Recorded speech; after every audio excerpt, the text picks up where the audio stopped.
Brata ta' 66.1% fl-aħħar tas-sena 2016, pajjiżna kellu l-ogħla rata ta' impjiegi qatt irreġistrata. Rata li hija ferm ogħla minn dik ta' 95.5% reġistrata fl-aħħar żmien ta' Gvern Nazzjonalista.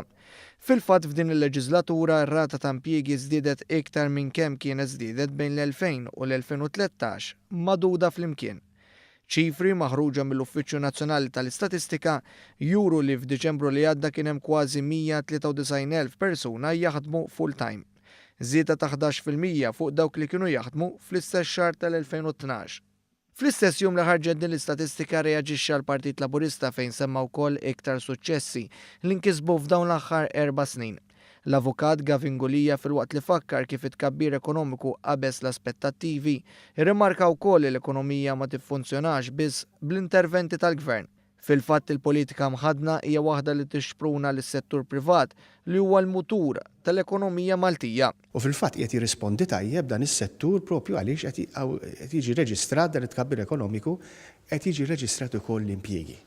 L-impjiegi fis-settur privat qegħdin jisbqu paragunat ma' snin ta' qabel u dan huwa naturalment kontributur ewlieni għat tkabbir ekonomiku ġewwa pajjiżna. Naturalment eżisti sinerġija pożittiva ħafna bejn il-gvern u s-settur privat.